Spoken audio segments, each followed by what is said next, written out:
Hello everyone and welcome back to my Senate prediction videos. You're going to get two for the price of one on this day. And we are now going to be covering the Arizona special Senate election that will cover the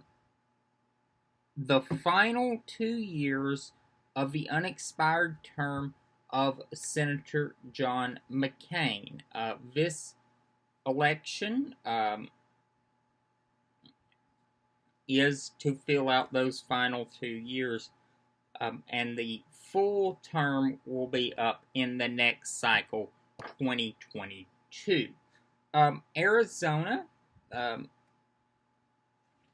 this seat is unique in a way because in 2018, the person that the governor originally appointed was former Senator Jon Kyl. And he made explicit when he got appointed that he was just going to serve until January of 2019. And when that time came, he resigned, and former Congresswoman Martha McSally, now Senator, was appointed. Interesting fact about Senator McSally. She lost the 2018 Arizona Senate election to Kyrsten Sinema. And it was a very close election then, one of the most highly contested of that cycle. And as I say, McSally is in her first partial term in the Senate. And McSally was really seen as a great candidate. She was a fighter pilot, won in a swing district, and really was competitive in a state that is trending blue. However, she did lose, so that is concerning. In a statewide race, she lost. If you're a Republican, that's concerning. Some more particulars about Arizona. McCain won the 2016 race by almost 13 percentage points. That can be attributed to a lot of things. McCain's power of incumbency, his huge fundraising ability, or the fact that it was John McCain. However, the other Republican on the ballot in 2016 in Arizona only won it by 3 percentage points, 3.5 percentage points. This time around, as in 2016 and every presidential election since I've been following presidential elections closely, which is 2004, and I'm only 32, so that's pretty wide space. I'll be 32 in December, so close enough. Arizona has always been considered a battleground state. However, for the first time in my political watching of these races, there's a pretty wide consensus, while it is a battleground state, that it's probably going to go Democratic. In the past, it was seen as a battleground, a toss-up, but a place in the end most people knew was going to be won by the Republicans. That is not the case this time, and you just have to look at the fact that Republicans are pulling out of the state, advertising. The cash-strapped Trump campaign has apparently pulled a lot of money out of the state, and the Biden campaign is making a huge push in the state. So, some more about this race. The Democrats have an amazing candidate, Mark Kelly, former astronaut. He is the husband of former Congresswoman Gabby Giffords, who, of course, survived an assassination attempt in 2011. And gun control has been a central theme of his political career and mission since that moment. Um, the Republican nominee is the incumbent Senator McSally. She is a former fighter pilot, was very active in fighting a Defense Department policy that required female soldiers to wear the full veil when stationed in Saudi Arabia, and the fact that they were not allowed to drive off base was what really brought her to national prominence. In terms of fundraising, Mark Kelly has been absolutely crushing it. So much, in fact, that Senator McSally asked her supporters to fast a meal. Fast a meal.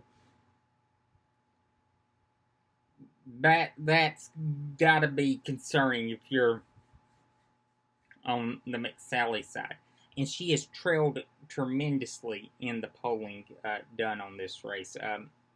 There's not been a poll that I've seen in a long time that even has this race being close. She is way behind in terms of fundraising and way behind in the polls.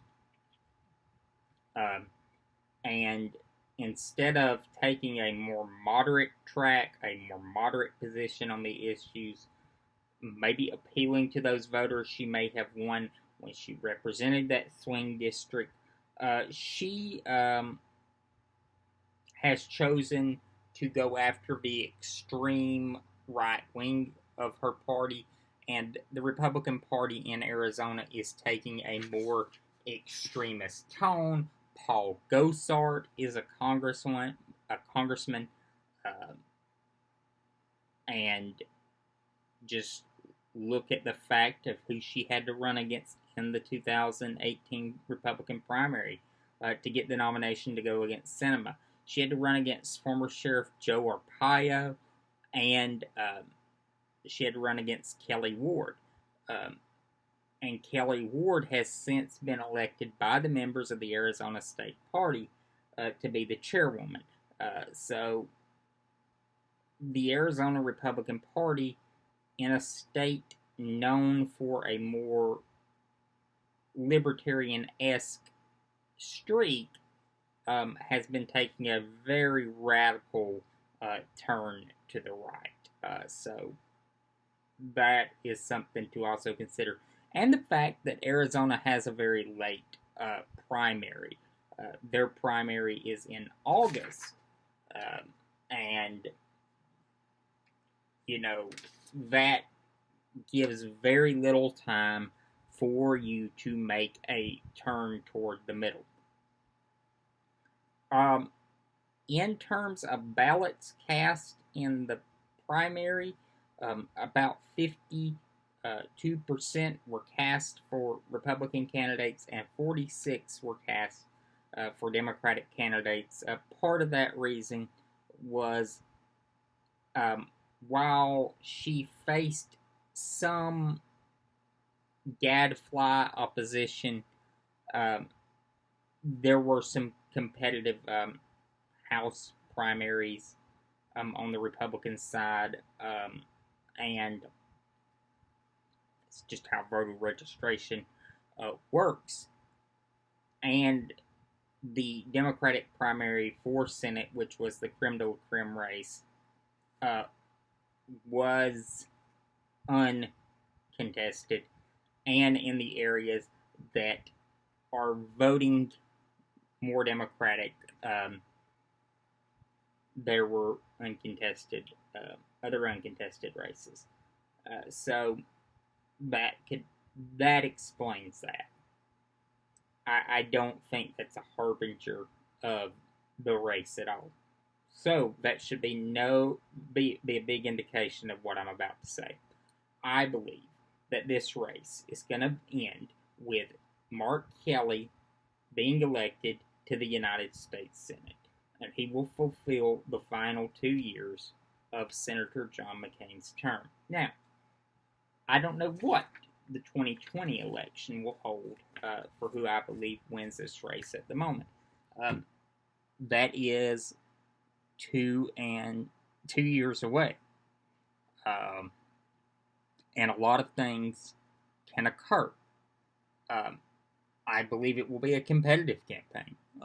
Definitely, I don't believe Arizona is trending to the point of where blue to where you can say, oh, it's an automatic win for Democrats. It's going to be still be a little bit of a lift, but I do believe that he will, one, benefit from incumbency if he does win, and two, will benefit from the fact that he'll have a huge fundraising advantage. But I do believe that Mark Kelly is going to win this election, and this is one of those races where I think for a long time it's kind of been clear what was going to happen. I just wanted to see some more polling and see more fundraising numbers, and it continues to be the same thing. The trend continues, and I think it's pretty clear that Mark Kelly is going to be the next senator from the state of Arizona. So I'll see you all later.